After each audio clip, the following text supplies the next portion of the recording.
பொதுவாக ஐஎல்டிஎஸ் எக்ஸாமை பொறுத்தவரையில் பல்வேறு வகையான சேலஞ்சஸ்களை அதை எழுதுறாக்கள் எதிர்நோக்குறாங்க. அதில் மிக முக்கியமான ஒன்று தான் லேக் ஆஃப் vocabulary. ஸோ இந்த vocabularyங்கிறது காமனான நாங்கள் டே டு டே பாவிக்கிற இந்த vocabularyயை வந்து நாங்கள் எழுதுறதன் மூலம் எங்களோட ஸ்கோரை வந்து நாங்கள் அப் பண்ண முடியாது. 4.0க்குள்ள தான் எங்களோட ஸ்கோர் நிற்கும்.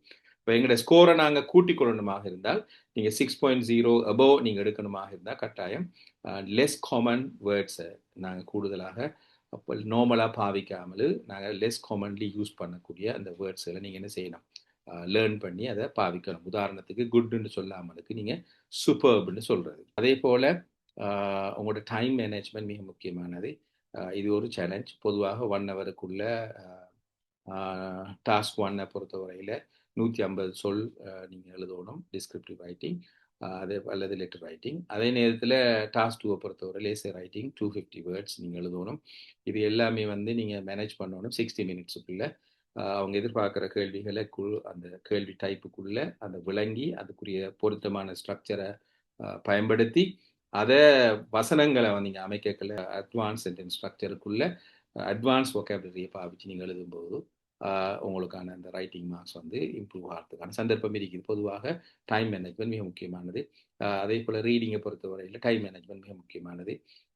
ஒவ்வொரு பேசேஜையும் நீங்கள் வாசிக்கும் போது இந்த ஃபர்ஸ்ட் பேசேஜுக்குள்ளே நீங்கள் என்ன செய்ய பார்க்கணும்னு சொன்னால் ஒரு 15 மினிட்ஸுக்குள்ளே முடிச்சுட்டு செகண்ட் பேசேஜை வந்து நீங்கள் 20 மினிட்ஸ் எடுத்தாலும் தேர்ட் பேசேஜை நீங்கள் என்ன செய்யணும்னு சொன்னால் 20 to 25 மினிட்ஸுக்குள்ளே முடிக்க பார்க்கணும். பேசிக்காக 60 மினிட்ஸுக்குள்ளே இந்த 3 பேசேஜையும் நீங்கள் வாசித்து அதுக்குரிய விடைகளை பொருத்தமான முறையில் நீங்கள் ஆன்சர் பண்ணக்கூடிய அளவுக்கு பயிற்சிகளை பெற்றுக்கொள்ளணும். அவை டைம் மேனேஜ்மெண்ட் ஒரு குரூஷியலான ஒரு விஷயம் ஐஎல்டிஎஸை பொறுத்தவரையில்.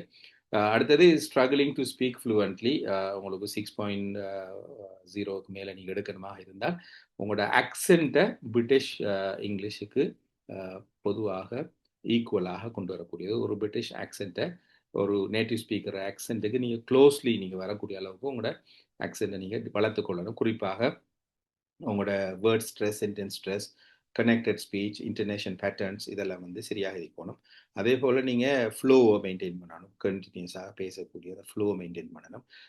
ஆன்சரை ஷோர்ட்டாக சொல்லாமல் ஒரு டிஸ்கிரிப்டிவாக அதை பற்றி ஒரு டீட்டெயில் ஆன்சர்ஸை கொடுக்குறதுக்கு நீங்கள் ப்ராக்டிஸ் பண்ணணும். இதெல்லாம் வந்து லாங்குவேஜ் ஃப்ளூவன்சியில் எஸ்பெஷலி ஸ்பீக்கிங்கில் ஃபோக்கஸ் பண்ணணும். அதே போல் லிசனிங்கை பொறுத்தவரையில் ஆக்களுக்கு டிஃபிகல்ட்டி இருக்குது. ஃபாஸ்ட் வந்து அங்கே லிசன் பண்ணுற அந்த டெக்ஸ்டுகள் வந்து அவங்க பேசுகிற ஆக்கள் வந்து ஃபாஸ்ட்டாக பேசுகிறது, அவங்களோட ஆக்சென்ட் விளங்குறதில்ல. ஆகவே இதை நீங்கள் கூட ரிப்பீட்டடாக நீங்கள் லிசன் பண்ணும்போது நிச்சயமாக அவங்களோட லிசனிங்கை நீங்கள் இம்ப்ரூவ் பண்ணி கொள்ள இயலும். இது வந்து ஒரு சேலஞ்ச். இதில் நீங்கள் ஒர்க் அவுட் பண்ணும்போது தான் இதை இம்ப்ரூவ் பண்ணுறதுக்கான ஆப்பர்ச்சுனிட்டி இருக்குது. ஆகவே ஐஎல்டிஎஸ் எக்ஸாமுக்கு ரெஜிஸ்டர் பண்ணுறதுக்கு முதல்ல குறைஞ்சது ஒரு 1 மந்த் ப்ரிப்பேரேஷனாவது நீங்கள் கட்டாயம் செய்யணும். மேக்ஸிமம் 3 மந்த்துக்கும் 6 மந்த்துக்கும் இடையில் நீங்கள் ப்ரிப்பேர் ஆகலாம். பொதுவாக உங்களுக்கு தெரியும் கிராமர், vocabulary இதெல்லாம் வந்து இஷ்யூவாக இருக்குன்னு சொல்லி அதை கொஞ்சம் படிச்சுட்டு நீங்கள் அதை கொஞ்சம் என்ன செய்யலாம், அப்டேட் பண்ணிவிட்டு அந்த செக்ஷனுக்குள்ளே போகலாம். ஐஎல்டிஎஸ் எக்ஸாம் இமீடியட்டாக நீங்கள் டெஸ்ட்டில் இன்வால்வ் ஆக போகிறீங்கன்னா குறைஞ்சது 1 மந்த் ப்ராக்டிஸை நீங்கள் கட்டாயம் வச்சுக்கொள்ளுங்க. ஏன்னா அந்த ஸ்ட்ரக்சரை அதை நீங்கள் அண்டர்ஸ்டாண்ட் பண்ணி ப்ராக்டிஸ் பண்ணுறதுக்கு உங்களுக்கு டைம் தேவை. அதுவே you have to be dedicated and committed for getting your band score that you desire to.